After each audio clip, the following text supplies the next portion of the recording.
It begins, as such things often do, not with fire, but with the gentle hush of incense.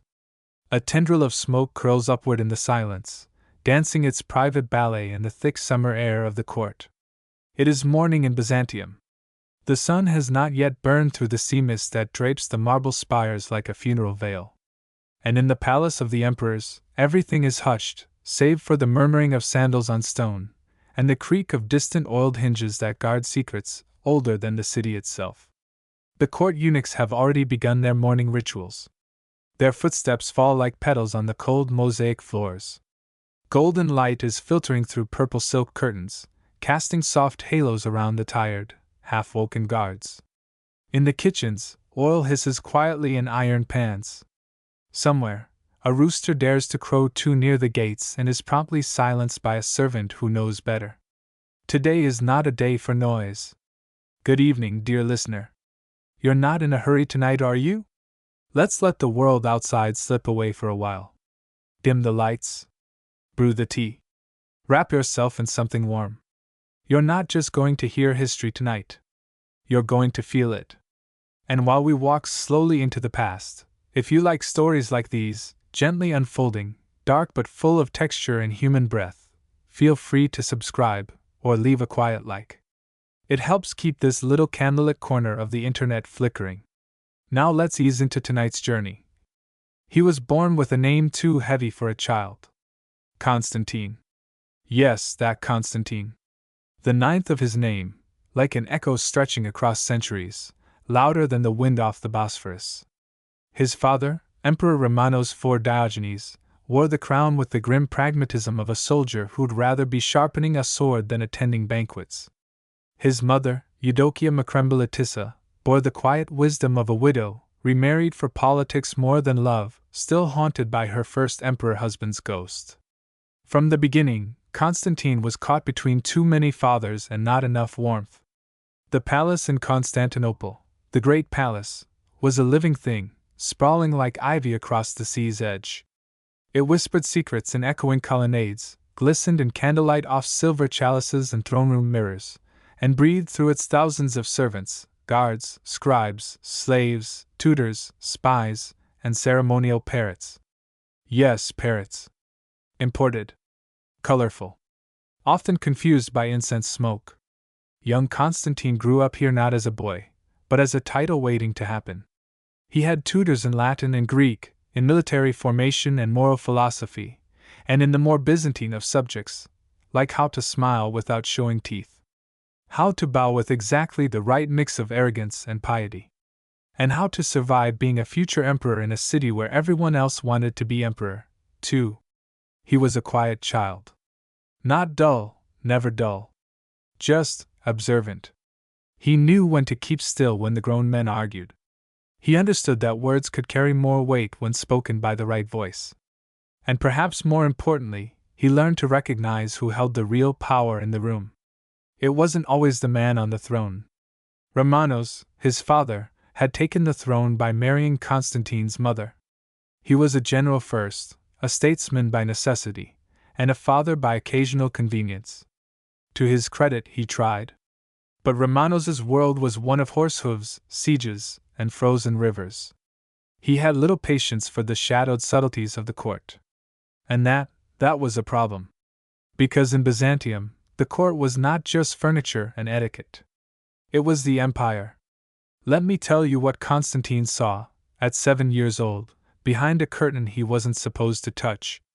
There was a man, thin, dressed in dark silks. A eunuch. Standing close to his mother. Too close.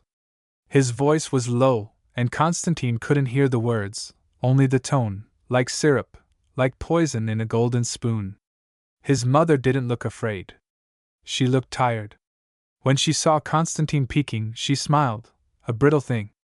The eunuch turned. Their eyes met. The boy forgot to breathe. His name was Michael Sellos. Philosopher. Courtier. Kingmaker. A man who knew the history of the world and planned to outlive it. Sellos had written books, advised emperors, toppled some, and raised others like puppets with crowns. He wasn't interested in swords. He had daggers for that. Or worse, he could kill reputations with a shrug. He took an interest in Constantine, the way a cat watches a bird still in the nest. Not with hunger. Not yet. With possibility. By the time Constantine was 9, Byzantium was already at war. Again. The East was bleeding, Turks, Arabs, Normans, it hardly mattered. The Emperor, Romanos, left with an army, promising glory. He sent letters back on torn parchment, soaked with wax, stamped with imperial seals. Letters that always began with, "To my loyal subjects," even when he wrote to his wife. In his absence, the palace bloomed like mold in the dark. Factions formed. Gossip multiplied. Plots whispered through bathhouse steam and candlelit libraries. The Empress Eudokia ruled in name, but the court, Sellos, and others like him, held the reins. And Constantine watched. He played with carved ivory toys, and listened to adults speak when they thought he wasn't listening. He learned who to trust, which names to pretend to forget, and how to keep secrets behind still eyes. Then came Manzikert, the battle that broke an emperor. Romanos was captured by the Turks. Not killed, not ransomed. Humiliated. The empire, stunned, blinked and shifted on its foundations. Soldiers returned leaderless. Enemies circled like vultures.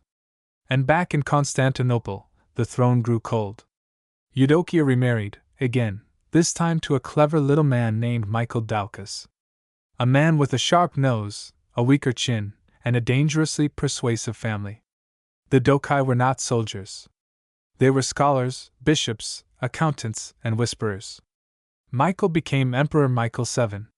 And Constantine, now 11, was pushed quietly to the side. Still a prince, technically. Still noble. But less a threat, more a decoration. For now. Years passed. Not many. Just enough. Constantine grew. He learned poetry, and rhetoric, and how to ride a horse without looking like he was trying too hard. He studied history, not just dates and wars, but the fragile dance of power. The thin line between legacy and oblivion. He walked the same halls that Justinian had, centuries before. He touched the same stone walls. He felt his place in the grand, ghost-haunted theater that was Byzantium. But beneath the silk and marble, a darker tide was rising. Romanos, remember him? The father? He came back. Not as a conquering hero. As a problem. And problems in Byzantium are rarely allowed to grow old. They arrested him. Blinded him. In public. In front of the Hagia Sophia. They poured vinegar into his eyes to ensure the wounds festered. He screamed until his voice cracked like old glass. It was a message. Not just to him. To everyone. Constantine did not weep. At least, not where anyone could see. But something folded inward in him that day. Something cold. He visited the Hagia Sophia after the blinding. Slipped past his handlers. Stood on the very stone where his father had bled. He knelt. Touched it. And did nothing. Because in Byzantium, pity is a luxury. And boys who want to survive must learn to wait. And remember. We'll leave him there, for now, our young prince. A shadow in a palace of ghosts. The last candle flickering in a dynasty that's already beginning to unravel. His moment hasn't come yet. But when it does, it will burn. And next time, we'll see how a boy who never blinked became a man who made others close their eyes for good. The city shimmered under a pale moon, drunk on its own decay. The marble domes, the gold-leafed icons, the gardens filled with wilting roses and perfumed air, it all looked beautiful from a distance, like a painting hiding mildew behind the canvas. But if you walked the streets, if you listened to the mutterings beneath hoods and behind doors, you would have heard it, the whisper of rot. Constantinople was no longer a city of triumph. It was a city of watchers. And watching, quietly and with care, was Constantine. He was a teenager now, narrow-shouldered but graceful, sharp-eyed, and dressed in silk tunics tailored with just enough purple to remind you who he was, but not enough to call it a threat. He'd learned the trick of smiling without smiling, of speaking only when others ran out of cleverness. People underestimated him, which was a kind of power. And he let them. He spent long hours in the great library near the Augustine Square, flipping through histories and philosophies written by men who had long since turned to dust. He copied Marcus Aurelius by candlelight. Not because he was pious. Because he was studying how emperors thought when they were alone. He also wandered. At night sometimes. With a hood drawn. Through fish markets and dockyards and alleys that stank of brine and sweat and desperation. He listened to the curses of the fishermen, the prayers of the widows, the songs of the drunks. He learned that real power didn't live in scrolls or mosaics.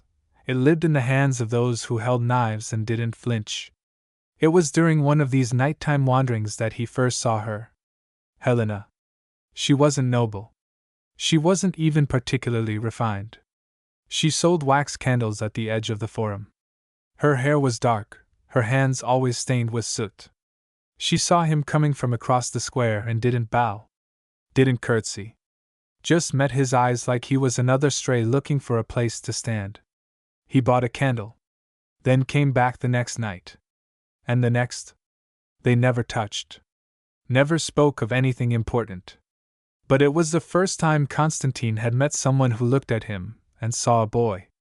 Not a symbol. Not a danger. Not a prize. Just him. It unnerved him. Which, in its own way, meant he cherished it. But while his nights flirted with the idea of normality, his days reminded him exactly where he stood. And who stood above him. Michael VII, his half-step-something brother, had grown soft in power. Not stupid, just complacent. He preferred theological debates to military reforms. Loved debating Christological nuance while the provinces burned. He was, in short, a scholar on a throne made of fire. Behind Michael, always 2 steps to the left, was his uncle, John Doukas, a man whose spine was made of ambition and whose eyes never left the imperial seals. He, and the ever-present, never-aging Sellos, were the true hands behind the emperor's robes. They kept Constantine close. But not too close. He had titles, of course, Porphyrogenitos. Born in the purple. A title worn like a collar. He attended ceremonies, smiled at weddings, spoke at funerals. He was a useful piece on the chessboard. Respected. Ignored. Dangerous, if he ever realized it. And soon he did. It was the year of the bread riots. The grain shipments from Egypt were late. Again. Michael VI's administration had tried to calm the masses by minting more coin, devaluing currency, and angering the merchants. The price of bread tripled. People starved. The bakeries were guarded by imperial soldiers. And in the forum, someone had scrawled in charcoal on the statue of Justinian, "A gold tongue means little when your stomach weeps." The city grew tense. And in times of tension, old names reemerge. One morning, Constantine was summoned to the Chrysotriclinos, the gold-roofed throne room. The walls dripped with mosaics, Christ Pantocrator looming over every conversation. Sellos was there, as always, as was Michael, chewing his lower lip as though it were a piece of theological parchment. There was talk of rebellion. In the provinces. And in the barracks. The army wanted a real emperor. A general. Someone who'd stand beside them, not above them with a scroll in hand. They wanted Constantine. Or rather, they wanted to use Constantine as a figurehead for someone else's sword. Constantine listened. He said nothing. He smiled. Bowed. Returned to his chambers. And that night he wrote letters. Dozens. Carefully coded, sealed in wax, and slipped into the hands of runners who owed him favors. Debts or silence. He wasn't going to be anyone's puppet. If power was being offered, he would take it with his own hands. That winter, the army mutinied in Anatolia. A general by the name of Nikephoros Botaniates declared himself emperor, citing the weakness of Michael's regime. He marched toward the capital with a loyal and hungry army. Michael panicked. John Doukas argued for retreat. Sellos argued for negotiation. And Constantine? Constantine waited. When Botaniates reached the outskirts of Constantinople, The city walls did not resist. The guards opened the gates. The crowds murmured but did not scream. Michael abdicated, gracefully, under pressure. He was tonsured, sent to a monastery, and quietly erased from the coins. Nikephoros entered the capital in a golden chariot. Constantine stood at the gates to greet him. He bowed, kissed his hand, offered allegiance. The new emperor smiled. But something in his eyes said, "Not for long, boy." Nikephoros was old. Too old. His hands trembled when he held the orb. His breath rattled when he gave speeches. He had military experience, yes. But that was 30 years ago, and wars had changed. Worse, he was childless. And Constantine was, once again, dangerously useful. Now nearly 20, tall, calm, and disarmingly polite, he played the part of loyal prince with exquisite grace. He visited sick wards, sponsored races at the hippodrome, donated to churches, kissed babies. He even helped repair aqueducts, wearing simple robes, sleeves rolled, playing the role of the people's prince. He was seen, and that made him dangerous. Nikephoros tried to sideline him, sent him away to a monastery as a spiritual retreat. Constantine went, prayed, fasted, smiled at monks.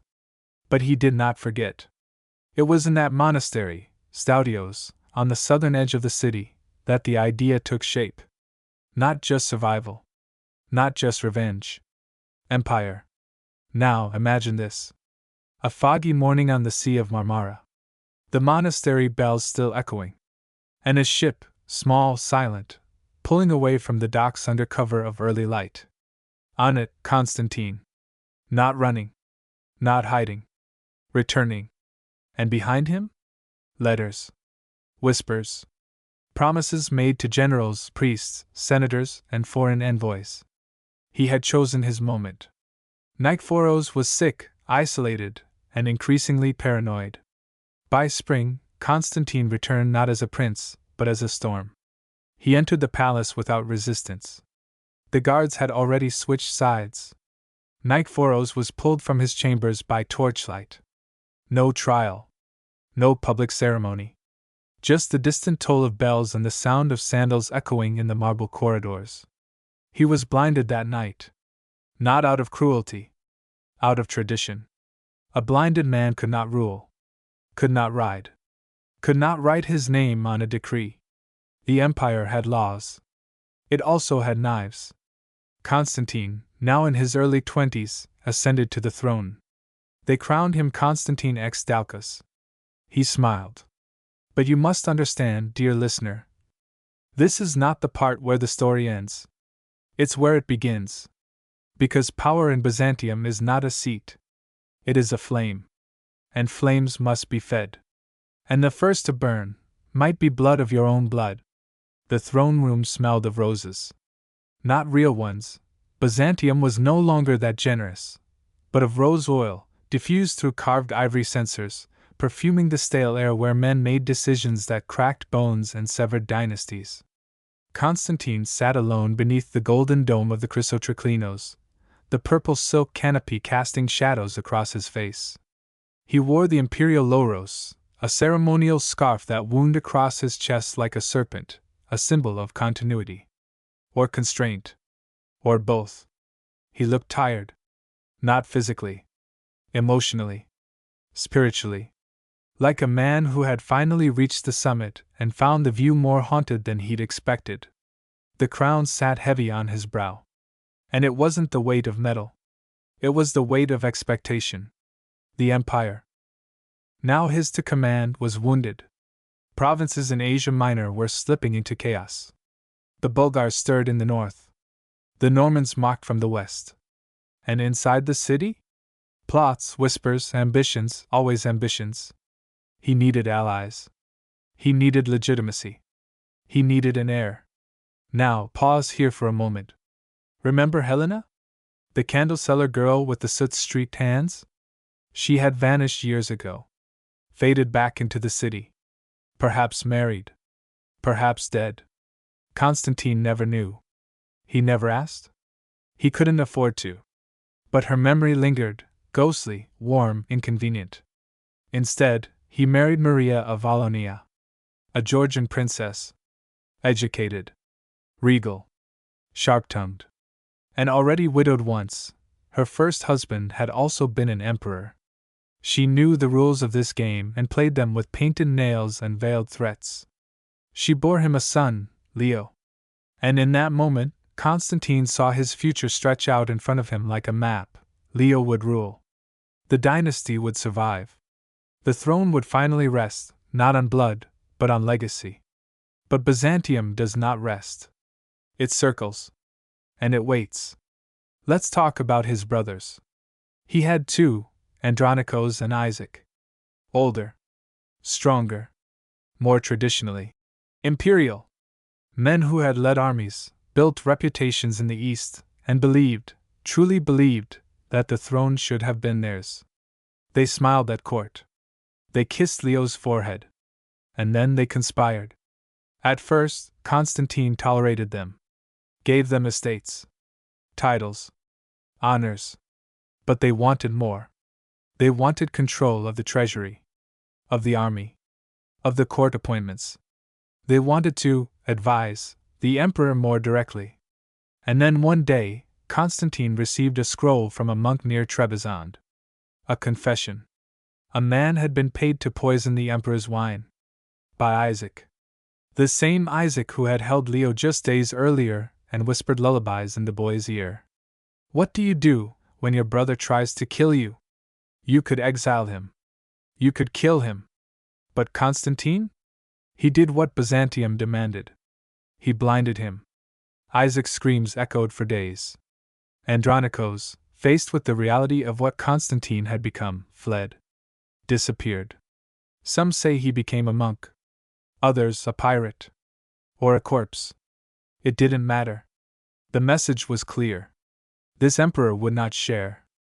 But paranoia is a seed. Once planted, it grows. Constantine began seeing shadows in every corridor. Smiles became threats. Compliments became warnings. He tested his food. Replaced servants monthly. Installed spy holes in the walls of the palace. He withdrew from public. Spoke only through messengers. Sat in silence at banquets while music played for no one. And yet, he adored his son, little Leo. With his mother's cleverness and his father's eyes. Constantine taught him how to read maps, how to read people. How to wear power like a robe, not a chain. And as Leo grew, the court began to whisper, would he rule soon? Would Constantine step aside, become a regent, a mentor? But the emperor smiled. And said nothing. Because even love could not eclipse fear. And one day, that fear took form. In the shape of a boy. A second son. Born from a concubine, perhaps. Or a liaison long denied. His name was never made public. But Constantine saw him. And saw the same ambition in his eyes that once lived in his own. So he did what Byzantium demanded. He had the boy blinded. No ceremony. No accusation. No trial. Just gone. Even Maria, his wife, recoiled. But Constantine simply said, there must only be one sun in the sky. That is where we will leave him for now, this emperor, surrounded by gold, bathed in incense, and utterly, utterly alone. His enemies feared him. His allies obeyed him. His son admired him.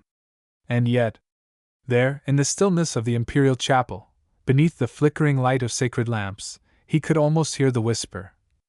Was it worth it? The year was 1081. The candles in the Hagia Sophia burned lower than usual that Lent, and the streets of Constantinople were choked not with pilgrims, but with soldiers, foreign, paid, half-loyal mercenaries whose boots had never learned to tread softly on imperial stone. Constantine Doukas, by now known to many not by name but simply as the emperor, had reigned for nearly 2 decades. He was no longer the young prince watching from shadows. He was the shadow itself. His hair had grayed early, but his eyes were clear. Still watchful. Still careful. His fingers, once soft with ink and prayer, had become the hands of a man who gave orders that others regretted fulfilling. But his health had begun to betray him. A slow betrayal, no illness, no dramatic fainting spell on the Senate steps, but a quiet unraveling. He could no longer hold a sword for long without trembling. He tired after audiences.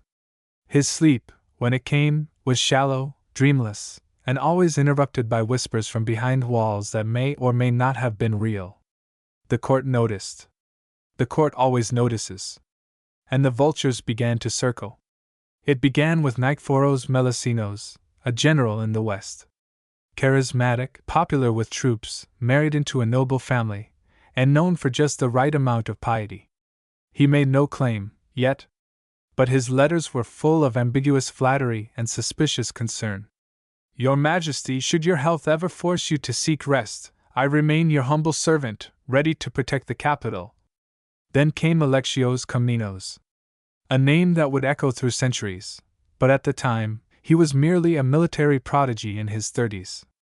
Handsome, brilliant, and beloved by the army in a way no emperor ever could be. He kissed icons before battle. He quoted Homer at dinners. He made soldiers weep with his speeches, and generals uneasy with his victories. Constantine had once tried to arrange a marriage between Leo and Alexios' sister, Anna, to bind the families. But Anna refused. And Alexios had smiled. Not in rudeness. In patience. As if he knew his time would come. Inside the palace, the old rituals continued.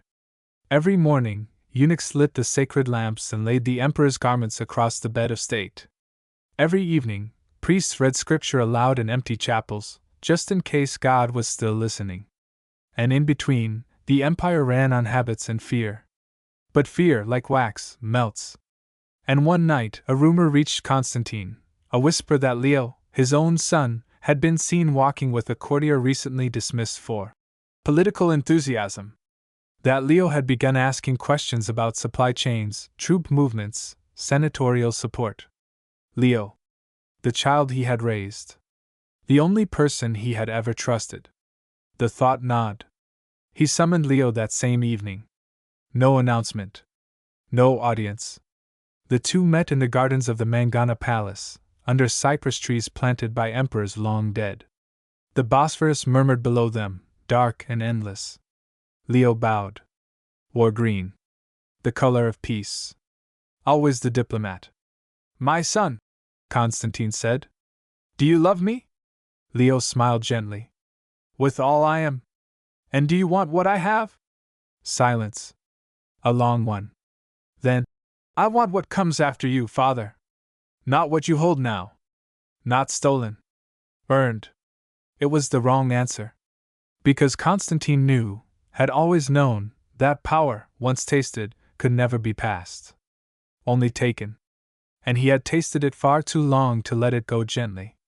The following week, Leo was not seen in public. The court scribes cited illness.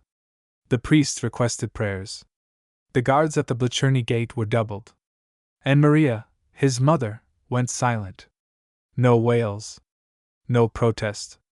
No visit to the chapel. Only silence. The kind that makes even marble sweat. They did not blind Leo. Not yet. But the tools were prepared. The physician summoned. The irons heated, then cooled. Then heated again. And still, Constantine hesitated. Because this time, the eyes that would be taken were not the eyes of a rival, or a brother, or a bastard. They were his. His future. His legacy. That winter, Constantine fell ill for real. A fever. Long and strange. He drifted between delirium and lucidity, quoting Marcus Aurelius one moment and asking for Helena, yes, her, the next. He ordered Leo brought to him. The boy was thinner. Paler. But calm. Constantine took his hand. I have kept the throne, my son, he whispered. But it has kept nothing of me. Leo said nothing. The guards outside the chamber did not know whether to pray or wait. Constantine recovered barely. But the spell had broken. The court had seen the crack. And so had Alexios Komnenos. By spring, Alexios marched toward the capital. The army opened the gates. The Senate nodded. The priests welcomed him with hymns. And Constantine, old, broken, wise in ways that made him dangerous, did not resist. He summoned Leo once more. "You will not rule," he said. "Not now." Leo frowned. "Then who?" Constantine smiled. A real smile. "Someone who thinks it's theirs. Let them burn for it."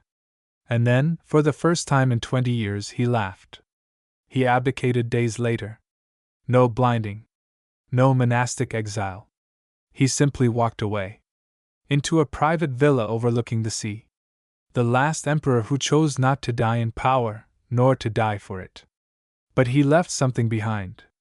A throne. And a boy who still had both eyes. The villa overlooked the Marmara like a forgotten god watching over the ruins of its temple. Its walls were pale with age, veined with ivy and silence. There were no guards now, no scribes, no advisors whispering in the corners. Just the wind, the sea, and the soft clatter of olive branches brushing against the courtyard stones.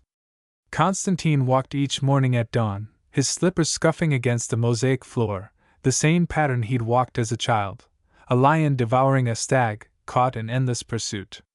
He no longer wore purple. He no longer needed to. He had passed from emperor to something older, something stranger. A man who had once held the world in his palm, and finally unclenched his fist. He wrote letters. Dozens of them. To monasteries, to generals, to Leo, though he never signed them as Father. Always. CD. Or nothing at all.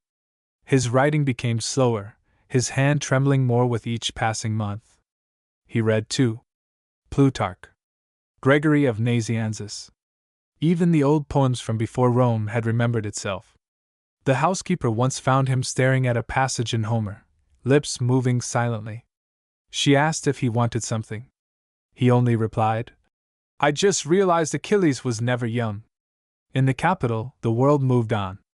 Alexios Komnenos ruled now, draped in the mantle Constantine had shed like old skin. He reorganized the army. Reformed the coinage. Held court with flair. He was strong, efficient, and well loved, or, at the very least, respected in the way a sharp blade is respected.